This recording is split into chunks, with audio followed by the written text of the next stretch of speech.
Good morning to you. My name's Simon Wilson. I'm Head of Communications at the Green Climate Fund. Welcome to this event on the Global Fund for Coral Reefs. This is the first time we've brought together the grant window and the investment window side of this program. It's very exciting. It's a partnership event, essentially. The whole program is about partnership. And to demonstrate that, we're trying to fit in 150 partners into an hour and a half. So I'm going to be very strict on timing as we move through. But I'm delighted to welcome our two first speakers, Ambassador Peter Thompson and Yannick Lemarek. Ambassador Thompson, first of all, UN Secretary General, Special Envoy for the Oceans. I'd like to invite you to make some framing remarks for us at the start of this session. That should work. You don't need to push any buttons. Ambassador Thompson. Okay, I'll leave my mask on for the first 10 seconds or so because this is my brand, SDG 14. You've all agreed to it. All your governments signed up to it in 2015. We've got to implement it by 2030. You'll be at, no doubt, some of you will be at the UN Ocean Conference in Lisbon, 27th of June to 1st of July next year. Purpose of that is to keep this thing honest, conserving and sustainably using the resources of the ocean. That's what we've all agreed to do. So with that little bit of advertising, can I thank our host, particularly Yannick. He and I were in Marseille together at the World Conservation Congress talking about this event and some of the great things that are being done now by the Green Climate Fund. So thank you to GCF for hosting this event. My mind goes back, especially on a day like this. I've just come from the green zone, the hard-to-find zone. Walked over there, and I was addressing a mangrove event over there. Mangrove I think of as the beautiful twin of coral reefs in terms of benefits of what it does for us all. And I was reminding them of a day that I had in 2018 where we went up to northern part of Fiji where my family has lived for generations. And that coast, long coast, many hundreds of miles long, looks out onto a great sea reef. It's, I think, the third largest reef in the world, coral reef. In between, there's anything between like 30 miles to 5 miles of pristine lagoon, the best fishing grounds in Fiji. And then you've got hundreds of miles of dense mangrove forests, which is why the fishing is so good. But on the back of that, you have a sugarcane industry, which has been there since colonial times, which has been pumping on the ammonium fertilizer and all the other pollutants that come with it, the industrial mill, and the development of the coast, of course, with the sewage schemes, raw sewage just going in the lagoon. And long-term, not good for coral. So the good news is that it seems that that reef is going to be one of the resilient reefs. As you know, the Indonesia, Cuba, Tanzania, Kenya, Philippines, they've got these resilient reefs, which will be the 10 to 30% that we're working with after 1.5, and the 1% that we'll be working with after 2 degrees. And so that Great Sea Reef is obviously not just a national treasure, but a global treasure. And on that day in 2018, out there we had the Prime Minister of Fiji, we had the head of the local communities all along that coast, we call him Turangana Tun Madawata, who had conferred with all his people up and down the coast. And they dedicated that coastline, the mangroves and the coral reef, to Ramsar Convention that day. And we decided, and Eric Solheim was there with me, he was then head of UNEP, that we would get the funding to save this reef, and that meant big transformations on land. That's where we saw the main threat, of course. COP26, lowering down GHG emissions, stopping ocean warming, etc., but for local conditions, doing stuff on land. So rather than just talk about a good idea, the walking of the talk began, and the boardroom of the Green Climate Fund was one of the very important doors that had to be gone through. It's been gone through. Green Climate Fund has now dedicated significant funding towards those projects to save that great sea reef. And so, as a grandfather, and that's what this thing is about, this is put together by my granddaughters to say, hey, it's about us, not you guys. It's their lives we're trying to protect here. that it gives me hope for them, because I see that, you know, the progress is a process. You've got to start somewhere. And this is evidence now from the Green Climate Fund that, you know, we are having progress on our particular situation. So just to close, look, I've found this to be the most positive COP I've ever been at. Why is that? Nature-based solutions are no longer these little teddy bears at the door where everybody's clamoring to be part of nature-based solutions. The ocean is no longer knocking at the door. We're now inside, we're at the top table. Countries that were deniers of climate change, that tried to white ant the process, they've now announced their targets as to when they're going to be carbon neutral. That old argument about is this real or not, that's just gone. Everybody is just concentrating now on the solutions, how to fund them, how to put them in place. So it's a very different COP from any that has preceded it. And central in all that is coral, because we can't have a healthy planet without a healthy ocean. And how can you have a healthy ocean without coral? It's 25% of the ocean's biodiversity. So, you know, we are addressing a very serious subject here in this event. Thank you very much, Anna, and for giving me the time to speak before you. Ambassador Thompson, thank you. Thank you so much for those remarks. I now invite our Executive Director of GCF, Yannick Lemarek, to say a few words in introduction. It's really a pleasure to have you in our joint GCF pavilion. And thank you very much to all our colleagues for joining us today for this important event. We had Prime Minister Mia Mottley with us last Tuesday for a discussion on how to catalyze climate finance at scale. And it was, she made a very, very moving intervention. And she said, basically, I will quote our word, that climate change is eating away the capacity to survive of small island development states. But she had also a message of hope, where she highlighted the role that blue economy could play in order to arrest and reverse these trends. And as far as GCF is concerned, we basically fully endorse every single word she said during this intervention. The blue economy and the preservation of coastal and marine ecosystem can play a critical role for the sustainable development of seeds, can play a critical role for preserving biodiversity, and can play a critical role for averting catastrophic climate change. But it's extraordinarily important to act. 20 years ago, we thought that there would be no systemic risk to entire ecosystem before we will reach an increase in average global temperature of about 4 degrees Celsius. Today, we fear that we could see the bulk of coral reef disappear before we even reach 2 degrees Celsius. So it could be anywhere between 1.5 to 2 degrees Celsius. And you hear frightening figures such as 90% of coral reef that could disappear. And 2050 and 2 degrees Celsius, if we cannot ensure a green climate resilient recovery, it could be before 2050. And that means before 2050, the livelihood of more than $1 billion on Earth, billion people on Earth could disappear. And so what we have in front of us is basically an existential problem. It's an unbelievable, unspeakable catastrophe. And so, all the signs are definitely very worrisome.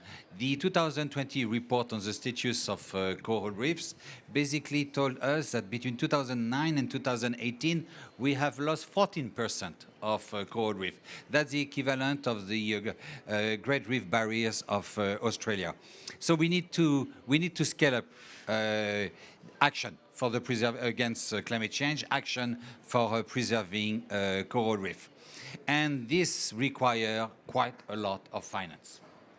we need to dramatically scale up financing for coastal and marine protection. GCF today is the world's largest multilateral climate fund. We have $37 billion of assets under management, including $10 billion of co-financing from GCF. We try to achieve 50-50 between adaptation and mitigation. We are at 48-52 right now, and we emphasize a lot ecosystem-based protection. So we are committed to the fight against coral reef, and we are committed to allocate a significant share of our resources. But even if we are the largest multilateral climate fund, and even if we are committed to addressing the coral reef crisis, our resources are nothing compared to the magnitude of the problem. And so what we have to do is that we have to use our resources in a highly catalytic manner to shift much, much, much larger financial flows toward coral reef protection. We have to move from hundreds of millions to hundreds of billions. And when we speak in billions and trillions, we speak about capital markets. We speak about the private sector. There is no government coffer with that kind of money. And so with our partners, we have been trying to figure out, okay, how can we use our resources in the most catalytic manner to scale up action to preserve coral reef and to preserve the livelihood of 1 billion people on Earth. And I'm immensely grateful to Greg, from the CEO of Pegasus Capital Advisor, because he has been key in our thinking about how we could move ahead. And in certainly starting to think about private equity. You know, the first time I heard private equity for coral reef 2 years ago, I said, what is that? It's already difficult to get grant. We cannot already convince people that it's important enough for grant. And we have to convince people that it's important enough for private equity. And actually over the past 2 years, we have been working on how we could establish a private equity fund for coral reef. And our board approved a $500 million private equity fund for coral reef 2 weeks ago. How did we do it? We took a very high risk position.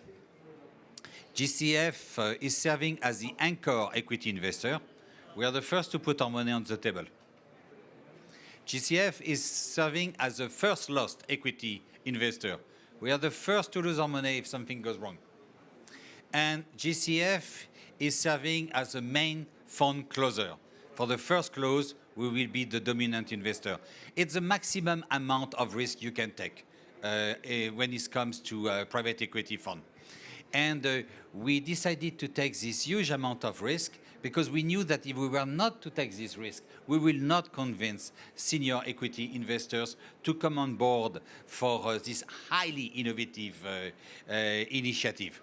Now, why did we feel comfortable about taking this amount of risk? First, we were reassured by the tentative pipeline that Greg and Pegasus Capital Advisor came up with. We thought that this idea of having a balance between relatively safe assets, basically green tourism, sewage treatment, and less safe assets, sustainable mariculture, sustainable fisheries, and much, much less safe assets, but extremely interesting assets such as productive and sustainable use of kelp forest as a bio fertilizer, as a biopharmaceutical, where basically was giving us potentially a chance for success. And the second major reason why GCF decided to take this risk was the technical assistance window, that we were not to be on our own, that our private equity fund will be the finance window of a global funds for coral reef that will have a technical window, $150 million, in addition to our $500 million, and that this technical window will basically capacitate countries to identify and prioritize investment in order to preserve coral reef. And so between the two, if we work as true partners, if we bring this completely unusual coalition of UN agencies, civil society organization, philanthropic organization, and a multilateral climate fund, that if this partnership works, we stand a fighting chance. And if we succeed, we will have proven that investing in initiative to preserve coral reef is a legitimate investment for pension funds, is a legitimate investment for sovereign fund. We will have created a new asset class. What does it mean? It means that next time you go to see your banker, you can say, sorry for whoever wrote my speech, which was excellent, but I was not to write the speech after. We will have, basically, next time you go to see your banker, you can say, you know, for my saving, I want 5% of my savings to be invested in preserving coral reef, and hopefully you will get a return on it. So to all of those who made this one possible, I would like to express my deepest thanks. And if in 3 to 4 years we have established a new asset classes, GCF will treat you for champagne.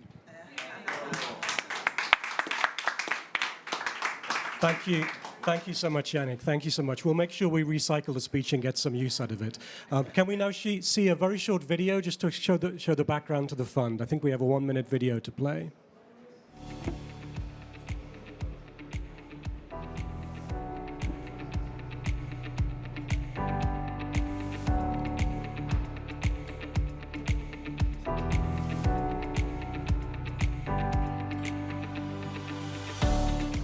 The Global Fund for Coral Reefs aims to alleviate the adverse impacts of local threats which are prevalent these days, which include plastic pollution, sewage waste, and unsustainable tourism and unsustainable fishing. This project is extremely exciting because it represents the first initiative of its kind in the world, with multiple parties coming together representing a unique public-private partnership model, with grant assistance being provided to develop early stage ideas, with technical assistance and policy support being provided through the grant window, whereas the barriers that private sector investors face being addressed through the investment window through a tailored approach that the GCF is taking to this investment.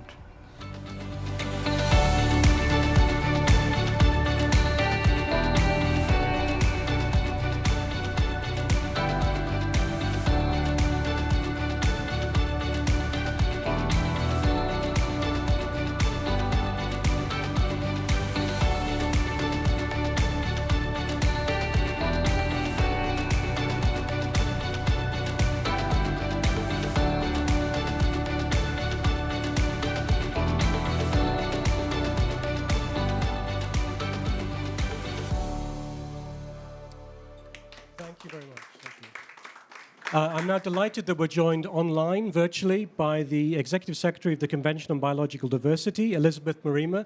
Elizabeth, if you can hear us, the floor is yours. Yes, I can hear you loud and clear. Thank you very much.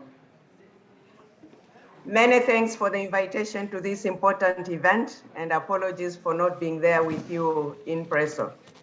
In the biodiversity world, we have long understood the critical importance of coral reefs and the diverse ecosystem that they support, having more species per unit area than any other marine environment on Earth, supporting at least 25% of the marine species, despite covering only 0.2% of the sea floor.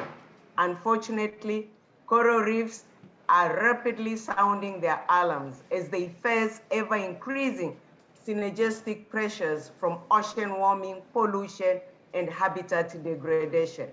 Although we have seen growing action to protect and preserve coral reefs, we have not seen action at scale needed.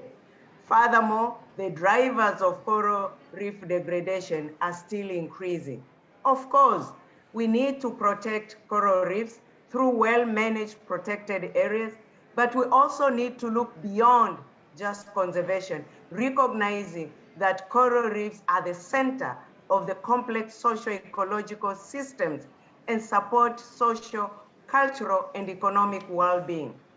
We need to support local communities whose livelihood are so dependent on coral ecosystems and invest in their resilience to recovery in the face of major shocks.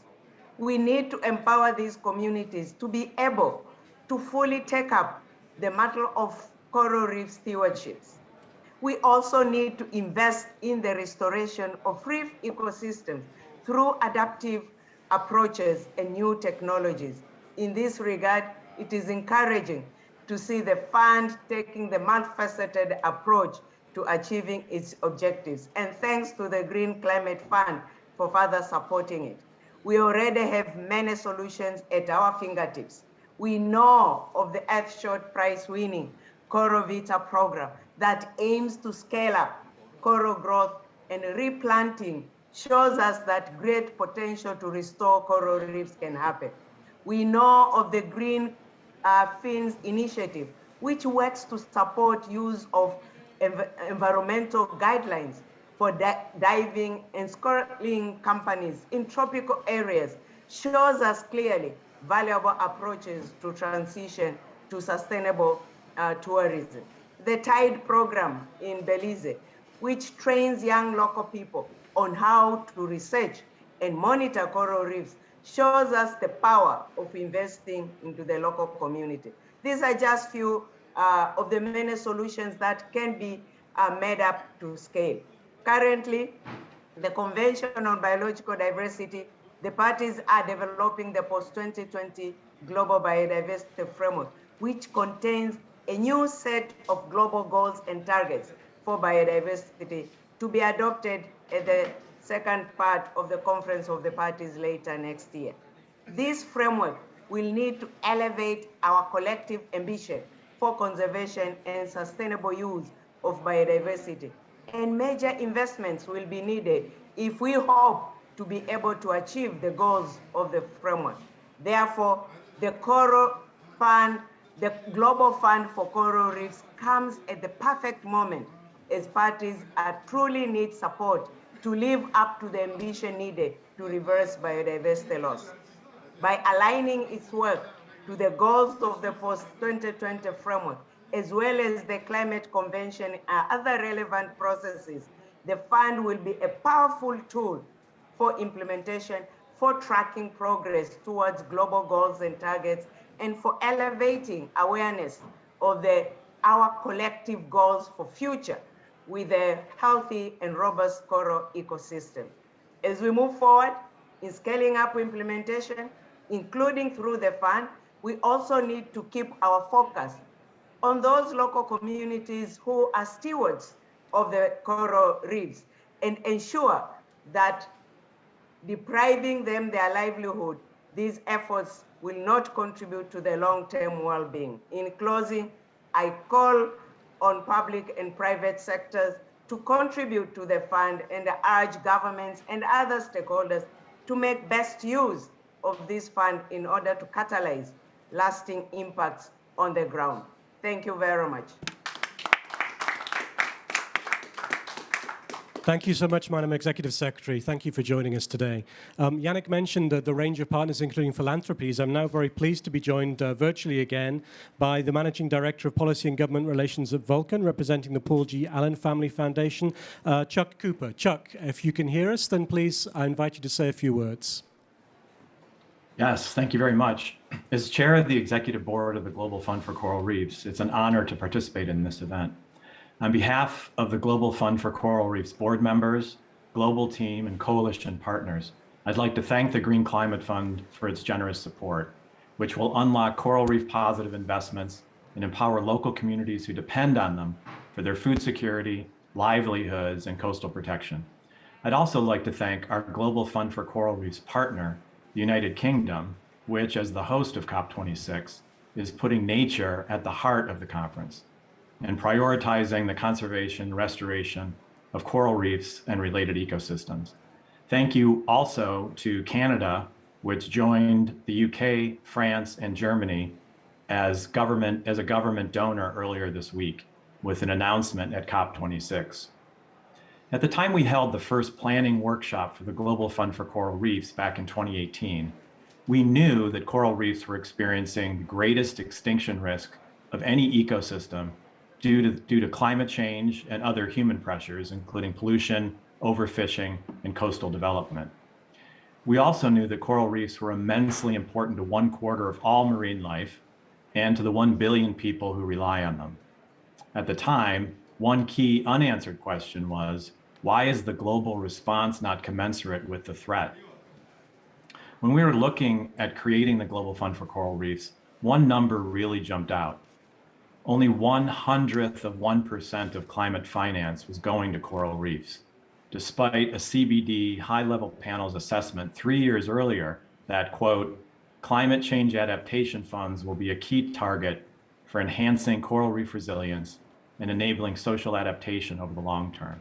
So we learned that not only was there a coral reef crisis, but there was a huge coral reef funding gap. Having identified the problem, the threat of coral reef extinction, and an inadequate international response, the solution came into focus. The Global Fund for Coral Reefs partners decided to launch a blended finance mechanism with two very specific purposes. First, unlock climate finance, and second, catalyze private investment. This dual focus is on the first page of our terms of reference and guides every decision that we make.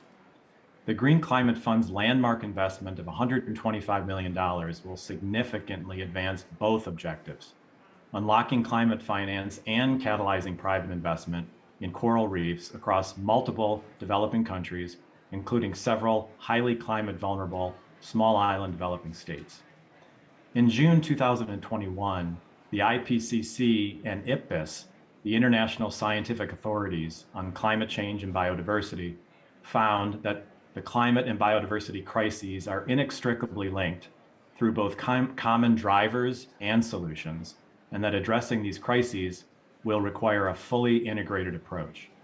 The Global Fund for Coral Reefs is an important mechanism to mobilize resources for the implementation of both nationally determined contributions under the Paris Agreement and actions to achieve the global goals for nature under the Convention on Biological Diversity. Our objective is for the Global Fund for Coral Reefs to serve as a demonstration fund. We want to collectively pool our resources to show which new large-scale solutions can achieve both our conservation and investment objectives. We also want to move from a project-by-project approach to a programmatic approach that's driven by an evidence-based global strategy. We believe, despite the dire predictions, that if we act with urgency over the next decade and, importantly, we mobilize the necessary resources to implement proven approaches, we can change the trajectory of the coral reef crisis. We're asking all of you to join us, whether as a donor, a co-funder, an implementing partner, an advocate, or a thought leader. It's not too late, but we must act now, and we must act with urgency. Thank you.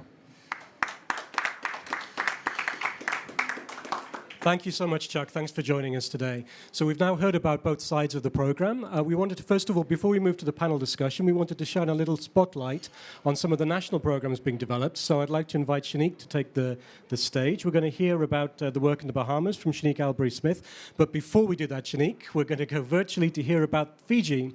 And our first spotlight is going to be on the Fiji program. And I hope we're joined by Jody Smith, the head of local strategic vision and sourcing pipeline businesses in Taki.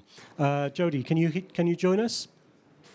Yes, I can hear you. Can you hear me? We can hear you perfectly. Please tell us about Fiji, what's being done there. Yes, firstly, thank you for having me. I'm sorry I'm not there in person. I'm actually a Scottish Fijian, and I think there can't be many of us in the world. I certainly feel like I'm there with you in spirit. So I'm one of the founders of a Fijian business and development and investment company called Matanataki. And Matanataki is the Fijian word for action. So I came to Fiji, which is the birthplace of my mother, about 10 years ago. And I came to turn around a failing agricultural business. And it was right beside the ocean. So during that experience, I was able to learn firsthand about the really devastating impact that we're having on our soils and the water systems which are right beside them. And my time here has really been defined by a series of discoveries. And these discoveries have helped shape Matanataki's response to solving these really urgent ecological and economic problems at the coalface. Another early discovery was about how poorly fishers and farmers are treated. The system really forces us to farm and to fish in ways that are destructive. We have to compete with each other, then we're competing with other nations, and we have to deliver these commodities as cheaply as possible.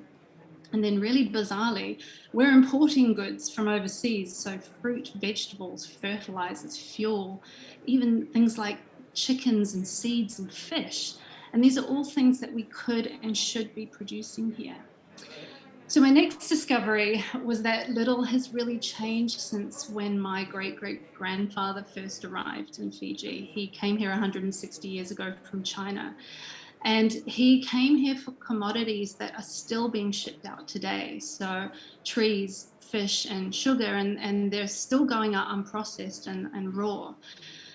And, additionally, between, when he arrived and now, we've managed to commoditize our beaches, which we have become very dependent on economically. And as we've been hearing, in 30 years or less, our coral reefs may be gone. This also means that our white sanded beaches may be gone. So I really feel from where I'm sitting here in Fiji that we're in a race to the bottom and we keep repeating the same mistakes. So if we really want to save our oceans and our reefs, we need to change how we produce everything. We need to also change how the money flows, and we need to change what the money demands. So the Global Fund for Coral Reefs and the key funding that's coming from the GCF, I see this as being a systems changing financing mechanism. It's going to enable businesses and communities in Fiji to really change the game on the ground.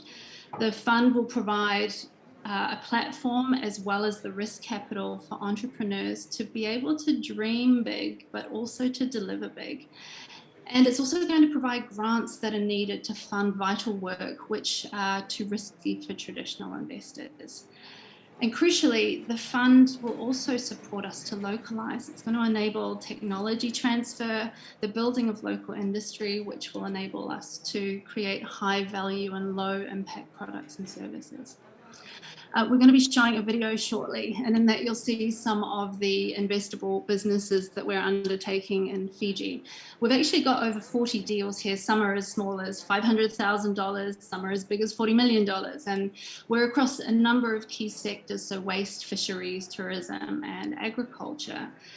We're also able to support communities and scientists adapt private sector thinking into what they do in order to create new revenue streams, which mean they won't be so dependent on sporadic grants. One thing we see in Fiji is a lot of white elephants, and I would dare say this is an issue across the global south. But financing mechanisms such as the GFCR are going to help us change this age of white elephants. They're going to help us end the age of white elephants. Before I go to a video about the GFCR pilot in Fiji, I'd like to end with my most recent discovery. And this comes from a conversation I had with Dr. Austin Bowden Kirby. He's one of Fiji's leading coral scientists. And I'm going to paraphrase what he said. 20 million years old, Jody. That's how old coral reefs are. And we have 30 years of them left because the equivalent of a massive fire is coming. So imagine that the coral reefs are like a forest. We have to go and we have to collect all the seeds and all the seedlings we can, and we have to make them safe. You and your business owners, you've got to put out the local fires. You've got to put out the threats coming from agriculture, waste, overfishing. And then once the rest of the world has figured out how to put out the global fire, then the communities of Fiji can start the work of helping our coral reefs heal themselves. So I hope the video that we're going to show provides a glimpse into the work that we're able to do in Fiji, and Vanaka Vakalevu to the GFCR and the GCF for making some of this work possible. Thank you so much, Jody. Thank you so much to you. And let's roll the video of the Fiji Project, please. Fiji has some of the most resilient reefs in the world. Under a 2-degree warming scenario, Fiji's reefs are the most likely to survive. These corals could be used to reseed reefs around the world that have died in 20 to 30 years' time. But if we don't stop the local anthropogenic threats, then these reefs will not survive. 20 million years old, Jody. That's how old coral reefs are. And we have 30 years of them left because the equivalent of a massive fire is coming. So imagine that the coral reefs are like a forest. We have to go and we have to collect all the seeds and all the seedlings we can, and we have to make them safe. You and your business owners, you've got to put out the local fires. You've got to put out the global fire. Then once the rest of the world has figured out how to put out the global fire, then the communities of Fiji can start the work of helping our coral reefs heal themselves. In Fiji, we have a problem. We have poor waste and pollution management. We have agricultural runoff. We have deforestation driven by agriculture. We have overfishing. We need to stop these issues if we're going to save our reefs. These actions are causing damaging ripple effects that we are witnessing in real time that seriously threaten the survival of our coral reef systems and key marine species. My name is Natasha Morosi. I'm the Director of Conservation for Bang Adventure Divers and the Program Coordinator for My Fiji Shark.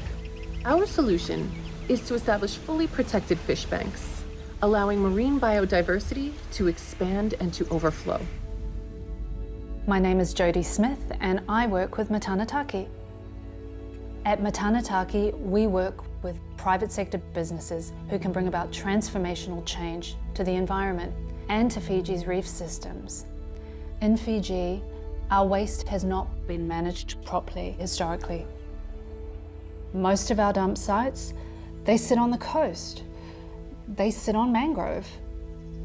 We were walking on one of these dump sites earlier today, and it's basically a floating mass of waste right beside the ocean. That entire zone, that entire dump is actually floating in a marine ecosystem, which is a breeding ground for our fisheries and our food. Hi, my name is Paul Evers, and I work for HG Leach, and we run the only international standard landfill here in the South Pacific. The Vulavulasara project is a visionary project that will contain 80% of solid waste away from the marine ecosystems, thereby protecting the marine ecosystems.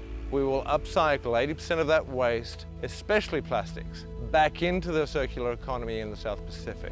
This will become a model for the whole of the South Pacific to tackle this challenge of waste management and marine protection. I'm Sanjeev Chand, the founder of the Fertile Factory and Company and one of the directors of Waste Clear Fiji Limited. We will be replacing imported chemical fertilizer. We will be making a natural product using what is now considered waste. So the wasted opportunities, which is all the biomass, green waste, will be turned into a product that would be a natural fertilizer. And once we unite our farmers with our natural products, the impact, the devastation that has been caused by chemical runoffs from these fertilizers over decades on our reef system, slowly but surely, we will turn that around. We're able to bring government, the private sector, the general public, the communities, we can all come together, and of course the donors and the investors. We can all come together to solve the problem. And I think this is something that in the past has been missing. Multiple stakeholders, innovative blended finance, and local solutions. We haven't had this bigger picture approach, and this is what this program is providing. Thank you. And thank you to Jodie for bringing us a probably quite unique Fijian Scottish perspective on coral reefs as well. So let's move from Fiji to the Bahamas next. I'm delighted to be joined by Shanique Albury-Smith, the Bahamas Program Director for the Nature Conservancy. Can you tell us a little bit, Shanique, about the program in the Bahamas? Sure. Thank you for having me, and good morning, everyone. I'm happy to be here this morning to share some details on the Global Fund for Coral Reefs program in the Bahamas, which was designed by the Nature Conservancy in collaboration with the Bahamas Protected Areas Fund, the Bahamas National Trust, Blue Finance, the Perry Institute of Marine Science, the Bahamas Access Small Business Accelerator Development Center, the Elizabeth Harbor Partnership, and Coral Vida. Now, I purposely listed all of those partners to emphasize that this is a partnership that really is designed to bring in all of the key stakeholders at the national level who are involved with anything that has to do with coral conservation, protection, or reducing of threats to coral reefs. Our program is entitled Impact Funding for Bahamas Reefs, and we hope this partnership is going to be implemented over an 8-year period starting in early 2022. Bahamas Reefs will facilitate the investment in businesses and innovative finance mechanisms that contribute to the resilience of coral reefs and surrounding local communities in the Bahamas. But let me just put into context the significance of coral reefs for the Bahamas. There are at least 45 species of coral found in our country. Based on recent mapping conducted by the Caribbean Division of TNC, in the Bahamas, there's over 500,000 square miles of coral reefs. Several global studies suggest that Bahamas contains one of the most extensive stands of resilient coral reef, or what we refer to often as climate refuge. And looking at the socioeconomic side of the significance for reefs, a study has found that every year in the Bahamas, over 1 million tourist visitors are coming to the Bahamas for activities that are directly linked to reefs. And that's not even the indirect activities. Okay, and the highest tourism value for a coral reef in the Bahamas is $5.7 million per square kilometer per year. Despite the importance of all of this coral reef to the Bahamas, we have seen a decline in our reefs over the years, similar to other places. Key drivers of this decline includes poorly designed coastal development, overfishing, impacts of climate change such as warming temperatures, coral bleaching. We recently confirmed stony coral tissue loss disease in the Bahamas in early 2020. So all of these things are leading to degradation. In an effort to reverse this decline of corals in the Bahamas, this Bahamas Reefs program has been designed to facilitate investment in projects and businesses that promote healthier, more resilient coral reefs and surrounding communities. The vision is to build a scalable, investable pipeline of reef-positive businesses that will provide economic opportunities. And this is really going to be transformational. Right now in the Bahamas, most of the coral reef conservation protection activities is squarely within conservation. It's being funded 100% through grants and philanthropic funding. So really trying to be bringing stakeholders from the private sector, as well as looking at bringing in equity that is going to try to scale up the impact of what we're doing in conservation is really going to be transformational and quite a shift from what's happening on the ground in the country at the moment. So just to give you an example of some of the projects we are going to support in our initial pipeline, Bahamas Reefs is going to be working with the Bahamas Reef Rescue Network, which is going to be building the capacity of tourism-related businesses such as dive shops to incorporate coral restoration into their revenue generation streams for their businesses. The Earthshot Prize winner, Coral Vita, is also a part of our pipeline in the Bahamas, and they will be refining their model of offering large-scale coral restoration services. Bahamas Reefs also is going to be supporting the Bahamas National Trust, one of the managers of our protected area system in the Bahamas, and Blue Finance, with looking at how can they generate sustainable financing models for effective management of protected areas in the Bahamas that are climate refuge.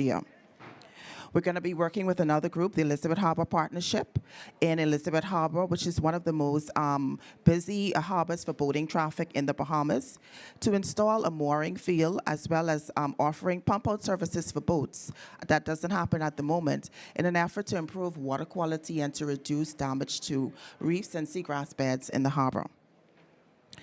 Hand in hand with that, TNC is also going to be working on some innovative financing models in the Bahamas. In particular, we're going to be looking at a blue carbon project that's related to mangrove restoration, and reef and mangrove insurances, again, as ways of generating revenue that can support coral reef conservation. Despite hand in hand with all of these benefits for the reefs, we also want to make sure we're benefiting the communities who live and live off of these reefs nearby. So clearly demonstrating the results for local communities and the benefit for local communities is going to be a critical factor of success for our project. Based on our initial estimates, we have determined that this project is going to support healthier reefs near to 100,000 people, in the Bahamas. We are working with the Small Business Accelerator, looking at blue economy businesses, hoping to impact at least 50 businesses in our initial tranche of funding. That's going to impact support over 100 jobs and even more than that, perhaps. We also will be building capacity, particularly of women, to be leaders in the businesses that we are going to be supporting. And through our Blue Carbon project, we anticipate that we are going to yield benefits in avoided property damage loss in the order of $144 million for 2 islands in the Bahamas. So as you can see, we've designed a very ambitious program, and we believe that it's going to be transformational for scaling up coral reef protection and conservation in the Bahamas. Thank you. Thank you so much, Shanique. Thank you. That's really exciting to hear about what's planned and what's already underway in the Bahamas and Fiji as well. It's great. So thank you for joining us. Just before we go to our panel discussion, I'm delighted to be joined. I thought you were joining us by Zoom. I'm not even going to ask how you made it through security, Sanjeev, but let's not go there. But I'm delighted to be joined by Sanjeev Krishnan, who's the Chief Investment Officer of S2G Ventures from Builders Vision. Sanjeev, can you tell us, the microphone should be working, can you tell us what is your involvement and engagement with the Global Fund for Coral Reefs? Well, thank you so much for having me, and I'm hopefully not in Zoom, otherwise there's bigger issues here. I'm Sanjeev Krishnan, I represent Builders Vision. We're so excited to be involved with the Global Fund for Coral Reefs. We've talked a lot about the why, so I'm not going to repeat all of the things we've already talked about. I do want to point out that this is the largest blended capital platform focused on the ocean. The Global Fund for Coral Reefs, we think, is an essential opportunity to advance coral reef conservation. With reefs on the front line, the urgency of this opportunity is now, in our view. And so Builders Vision is a newly launched impact platform launched by Lucas Walton, a third-generation member of the Walton family. Our vision is a humane, healthy planet, and we want to do that through shifting markets and minds. So from grants to philanthropic capital, all the way to venture capital and real asset investing. Today, we're proud to announce our intention to be part of the Global Fund for Coral Reefs. One of the things we really like about the fund, similar to the Builders Vision platform, is that it seeks to deploy capital across a blended finance capital stack. The fund is establishing an international network of partnerships with NGOs to deploy grant capital for support of technical capacity and advisory services to prepare projects and businesses for investment capital. Once these projects are ready for investment capital, the fund will work in partnership with Pegasus, the fund's investment window manager, to invest. First with concessionary capital from the Green Climate Fund, and then market rate investments in business solutions that work to protect and sustain coral reef system. This multiple stack approach is the key feature that we at Builders think will ensure success of the Global Fund for Coral Reefs. Builders Vision is excited to be working in partnership with this global coalition, including the UN agencies, Pegasus Capital Advisors, the Green Climate Fund, the Paul G. Allen Family Foundation, the Prince Albert II of Monaco Foundation, and the governments of the United Kingdom, France, and Germany in this endeavor.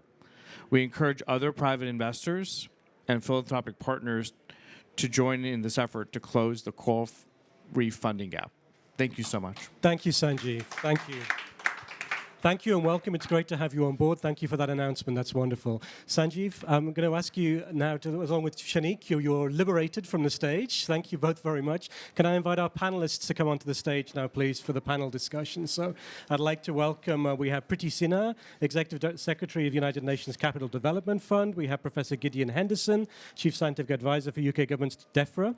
We have Craig Kogut, the CEO of Pegasus Capital Advisors. And we have Henry Gonzalez, the Private Sector Facility Director for the Green Climate Fund. So welcome to all four of you. Without further ado, I'm going to go first of all to Priti and to ask you first of all to tell us a little bit about how GFCR is breaking through. How is it breaking through these silos between public and private sector, and what are these two windows, the grant and investment windows? How are they going to work together to deliver the kind of benefits and gains that we've heard about today? Yeah, thank you, Simon. We've already heard a lot today.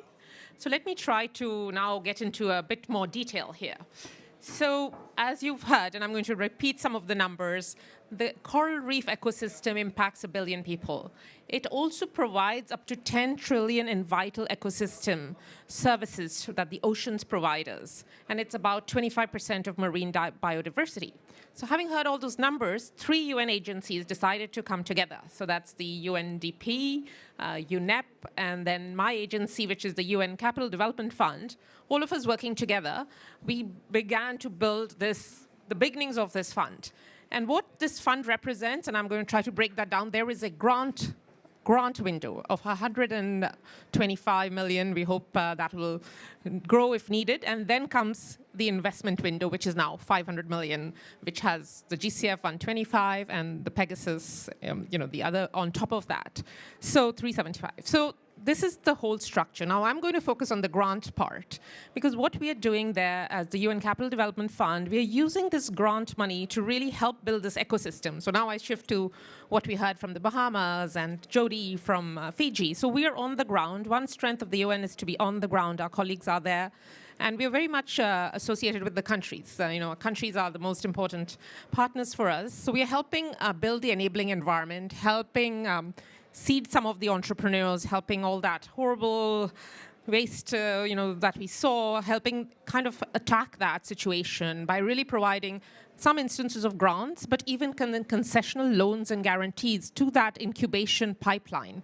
So once we do that, then the projects and the entrepreneurs are ready for the investment pipeline. And GCF will tell us, then they provide the first loss, which is great, and all of this accelerates and unlocks private capital. So that's what we're doing, and just to say that leads to real impact. We're calling it the conservation impact.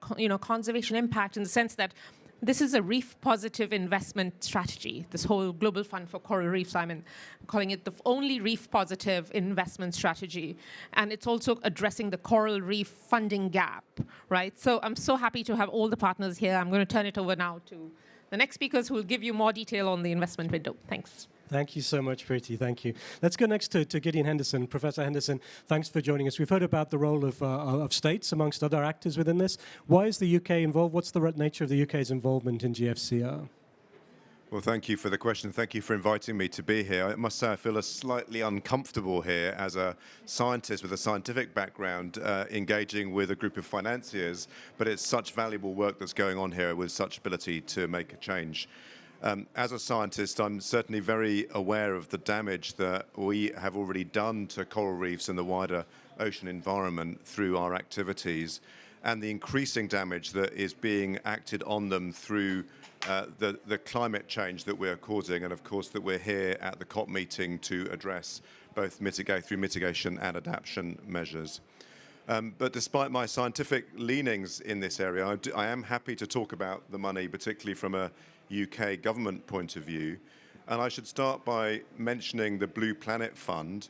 This is a 500 million UK pound commitment announced by the UK Prime Minister at the G7 earlier this year, which is designed to support development, developing countries to really handle better the ocean environment. The Blue Planet Fund, through this investment, wants to do a lot. It wants to protect and restore nature. It certainly wants to tackle climate from mitigation and adaptation. And of course, it wants to support and help the world's poor. And we're only going to be able to achieve that wide range of outcomes by really integrating lots of different disciplines. So it needs the science that I specialize in, but it clearly also needs to be thinking about the governance structures that are used in the field and for the whole operation. It needs to work closely with communities if it's going to get traction. And of course, it has to be paid for. It has to have money, and private finance is an important part of that. So that gives the context for the UK's interests in the Global Fund for Coral Reefs. At the moment, I think a number was given earlier in these presentations about the percentage of money that goes into the marine ecosystem and the marine funding. From an aid point of view, we know that less than 1% of global aid goes into supporting the marine environment and the livelihood that it delivers to people.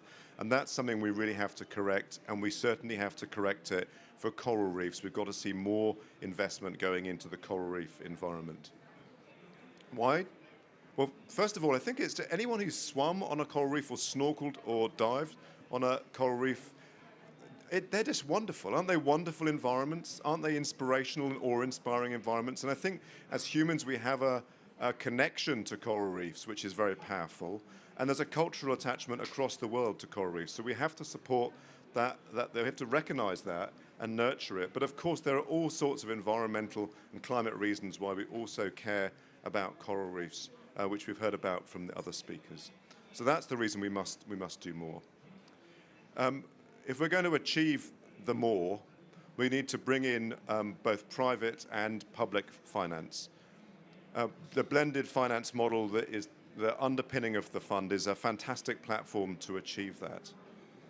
That blended finance, it gives confidence to the private finance that you have governments in the same place. It gives a target for the private finance and those investors. So you get mutual leverage and huge potential as a consequence. We should better correct the underfunding through that. So far this year, the UK have committed $5 million towards the grant programme of the fund as part of the Blue Planet Fund. We hope to do more, and we recognise that we are only one of several countries that have committed to this to the fund, and we're delighted to see Canada's commitment of $6 million here at the COP meeting. There is a lot of ocean activity here at this COP. At the last COP, it was branded as the Blue COP. As presidents this year, the UK have been very keen to see a continued blue presence and ocean presence throughout this COP, as well as a central component of nature throughout this activity. And of course, coral reefs and the wider ocean environment are a fundamental part of that nature and of the natural solutions we have to climate change. That's why the UK is interested. Thank you. Thank you. Thank you so much, Gideon. Thank you. Yeah, I think we can applaud it. Thanks for reminding us. Thanks for telling us about the UK commitment, for reminding us of the scientific basis, but also just it's good to hear, and it's wonderful to hear just a reminder of the beauty of the coral reefs that we're talking about here today as well, and why we need to preserve them for those reasons too. Let me turn now to Craig Kogut, the CEO of Pegasus Capital. Craig, we've heard a lot about the investment window today. Can you tell us a little bit more about how it's structured? Why is this such a novel approach towards financing and towards support for coral reefs? Thank you, Simon. Before I do, I want to thank Chuck, who was on.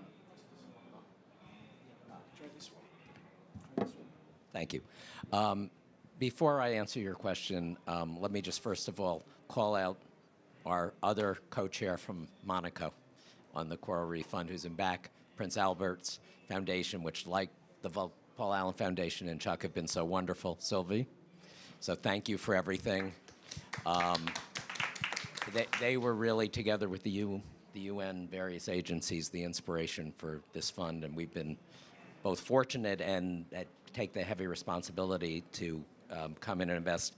And before I do answer your question, let me, as to what Gideon was saying, I, in 2018, was in the Seychelles, and I had a 2016 guidebook telling me the best reef to dive in.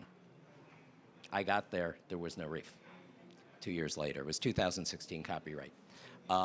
We know how dire the situation is, but at the same time, we're dealing with immense opportunity as well as challenges. When you think about both from a climate perspective, a livelihood perspective, feeding the planet with all the protein that's in the oceans and in coral reefs.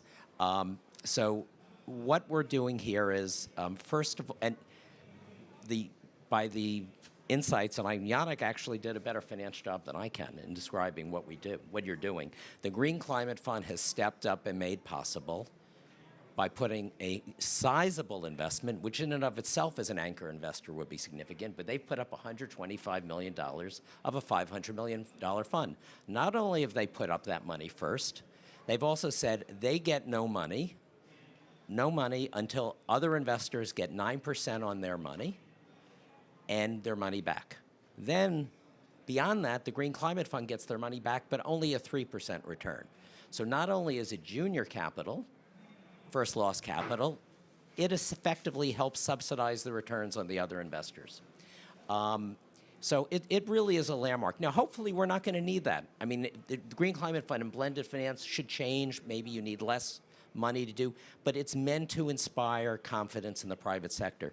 Not only are the oceans dramatically underfunded generally, they're way more underfunded on the private side.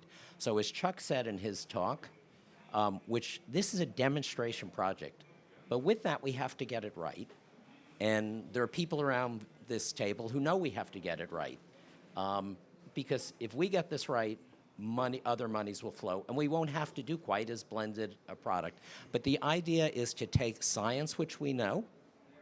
I mean, there's lots of good science. There are lots of good technologies, some of which are being used on land. And some of the interventions we'll do will be on land, and prove we can have a viable economic model that can be replicated, which will also create livelihoods and will be sustainable to attract future investment and nurture. There's some wonderful entrepreneurs. Our colleague from the Bahamas mentioned Coral Vita. It's an amazing coral company. There are wonderful kelp technologies going. We had a conference I mentioned to Sylvie the other day in California with 7 wonderful kelp companies and seaweed companies, 4 of whom are focused on tropical kelp, which not only can provide food, not only can provide pharmaceuticals, but also have the potential to capture carbon and store carbon. So this is going to literally be a partnership, but it's all made possible with the Green Climate Fund with that first contribution. So thank you.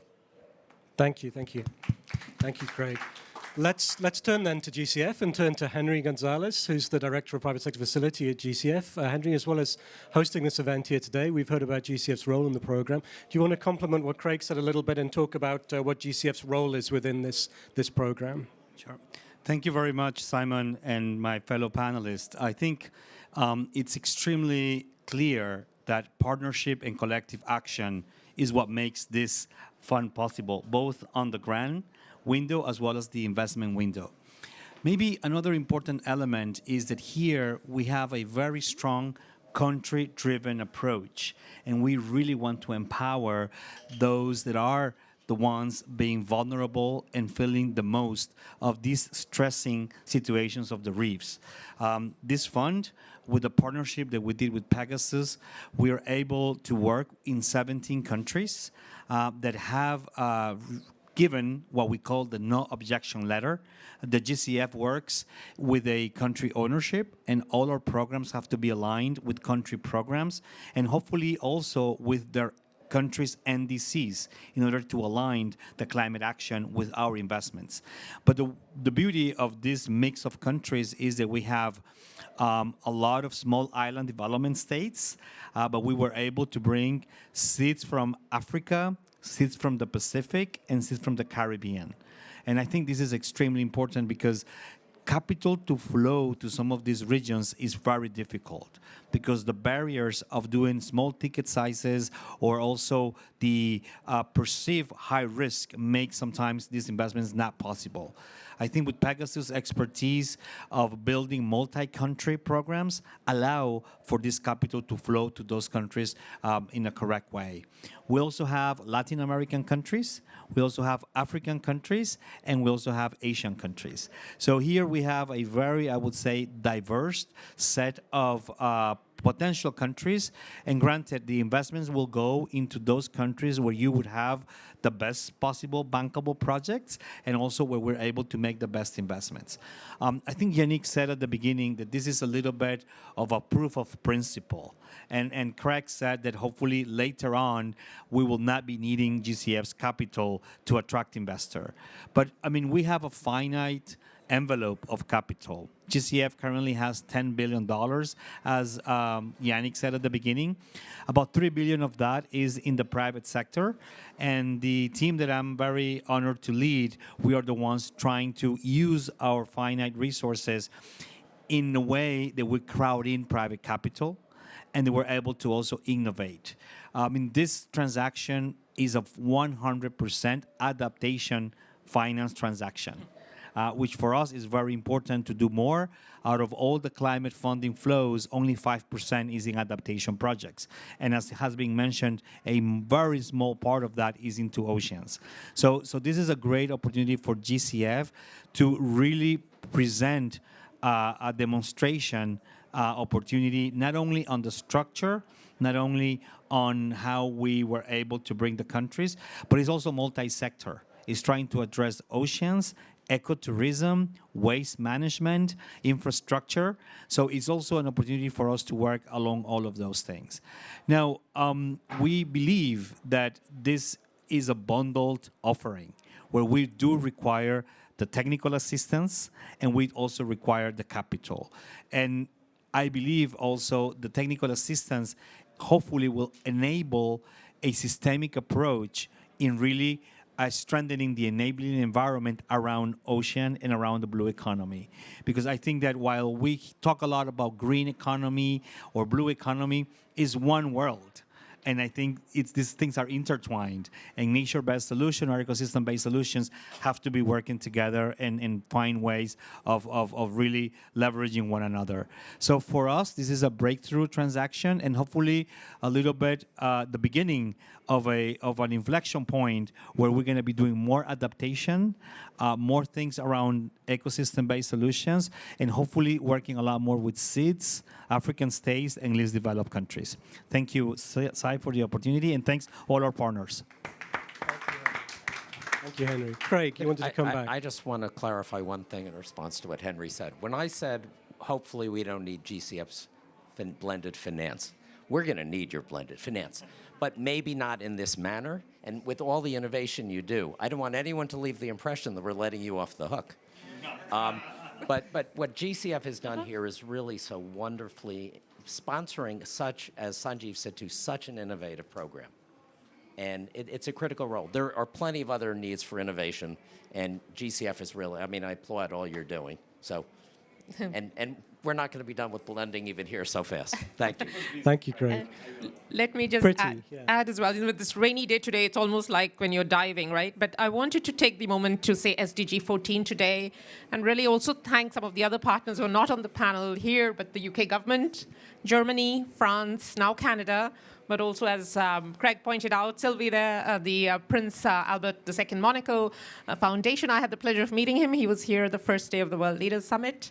And also the Paul G. Allen Foundation, Chuck, who's there, and now Builders Vision, who I'm very happy got through the security. So thanks, and we hope when we meet again next time that this will be a flourishing fund so that we could all see these beautiful companies, that's the core, that's what we want to see. Yeah, I wanted to build on that, Priti, actually, and ask the panel. We've heard a lot, and this is a very exciting partnership at a very early stage. If we come back a year from now, what would you expect to see? What are you most excited about seeing? What should we be doing if we do this event? Make my job easier. If I organize this panel in a year's time, what should I be expecting to be announced in relation to this program? Perhaps Gideon, we'll start with you. Well, I just pick up on the comments that came immediately before me and say what I would love to see is the action that's actually happening on the ground as a consequence of this investment. This is such a strong funding model, and there's so much potential here, as was said at the beginning. It'd be great to have some really good examples of that, and I'm sure there will be plenty in a year to refer to. Okay. Add to that, I have a concept called SDG 500. I want to see the 500 next companies that are great sustainable companies to match, the Fortune 500. So I hope next year when we're here, we'll have these wonderful examples from the Bahamas, from the Maldives, from all these countries that Henri talked about. So we're going to announce in December the next round of companies that have been approved. They're just being finalized, so I can't announce them right now. That's great. And Craig, I know there's limits to what you can say, but I'm going to ask you anyway. What can we expect to see? Well, what we want to see is, echoing again Gideon and Priti, is I don't want to be on the panel. I want to have the companies we've invested in and our project partners say what's happened. And obviously, some of this will be longer term, and we have this wonderfully large grant window to mature projects. And deliberately, it's going to be over time. But I'd like to have 4 or 5 CEOs or project managers sitting here talking in detail and talk about both the economics and the impact that's going to happen. Obviously, it's early, but we do have a robust pipeline, so stay tuned. And I hope even at the Oceans Conference, we'll have some pretty exciting things to say. Okay, and Henry, please. Yeah. One of the pillars of GCF's private sector strategy is indeed working a lot more with the financial institutions at the local level. I would love to see some financial institutions in the countries that we're working engaging in this. I think while it is important to have this global, global north, global south exchanges of capital, I think it's systemically important to engage the local private sector and the local financing institutions. That's great. Let me take a question from the audience. David McCauley from WWF. Thanks very much. This is a great panel and privilege to be here. WWF's, I had the privilege of going to Monaco with Chuck Cooper and at the opening of all of this, and to sort of conceptualize, and WWF's been sort of a party to this along with TNC and others in terms of project development. We've also generated $7 million from Jeff to complement the grant financing, and we're working with the GCF colleagues on Fiji and Solomon Islands and several other countries to come in with the much deeper support, grant financed, to back the private sector investments. But I just wanted to say for the panel that, these are complex partnerships, and so many countries involved and so forth. And I'm just wondering, how do we move forward? From our perspective, we're trying to do that country by country. And I'm just wondering, how are you feeling about this overall platform? Because it's clear that we can't have one size fits all. So I'm just wondering if you might reflect on that. Thanks so much. Thank you. That's a great question, David. You should be moderating. So how do we move beyond the sort of country approach towards a more programmatic one and deal with those issues? Anyone like to respond to David on that? Just from my perspective, I want our capital markets to look very different when we meet next year, the year after. Why don't we have these wonderful projects and concepts, reef bonds and funds? I think we all feel so much more attached. So I want capital markets to invest in humanity, in human development and planetary preservation. So the answer to your question is, this fund, I'm hoping, will grow and be this embodiment of one of those things, and then the capital markets will start to evolve. So my call here would be to the global capital markets to come embrace these, planet and human development aspects we're trying to build on. Okay. Any other final remarks, Craig? Well, it's a challenge. So, and we are aware of it. We have another fund, which is we've done with GCF, which is Subnational Climate Fund, which our friends from Kenya are in. As with but we have a large number of countries. There are 42 there. And partly the answer is you may be able to do regional approaches. And we do have regions here. And I think the regional approach lets you deal with while dealing with local conditions, try to replicate. The other thing is, I think, which we're very conscious of, is with technology partners or development partners, trying to get those who can even in different geographies, bring the solutions. Doesn't mean you don't need local capacity building, doesn't mean you don't engage with local governments, but at least you can have a technology or development partner or contracting partner who you can repeat with to eliminate transaction costs. But it's there, and we're aware of it, and very much in our thinking. The other thing that makes it easier is having all the convening agents, like in the Bahamas, having all the UN folks on the ground, because as the investment manager otherwise, we need their help to get this done. Thank you. But aware of it, and we'll see. That's a thing to ask in a year. Okay, and Gideon. Come back to is this on? Yes. Is this on? Okay. Not much. Thank you. Sorry, we're struggling a bit. I wanted to come back to the environmental goals of this activity with something of a response and maybe a slight challenge to the question, which is that there is a danger with this sort of green finance that it can, if you're not careful, be seen as just another company seeking profit, and it's greenwash, and it's not actually helping the environment. I think that's one of the great things about a blended finance model, is that by having public money in with private money, there's a sort of authority to it. But in some other settings, it's certainly true that organizations like WWF have played a role in making sure that there's an accounting of the environmental impacts and the consequences from a non-financial point of view. And those impacts happen locally, of course. Each one is local, but the umbrella organization that we're talking about here enables that ground truthing and enables the quality of the products to be certified. So I think that's you shouldn't overlook the value of having a sort of one-size-fits-all aspect to the program. Thank you very much, Gideon. Thank you. I'd now like to invite Haoliang Zhu to give closing remarks to us. Virtually is joining us. Haoliang Zhu is United Nations Assistant Secretary General and UNDP Director for the Bureau for Policy and Program Support. I hope you can hear us, Assistant Secretary General, and we'd be delighted to invite you to give us some closing remarks. Thank you. Thank you very much. It's really great that we're meeting together to continue the work we started last year. It's over 1 year ago that we launched this global fund for coral reefs, aiming to achieve $625 million over the next 10 years to support 1 billion people to achieve the SDG 14 with a blended financing model.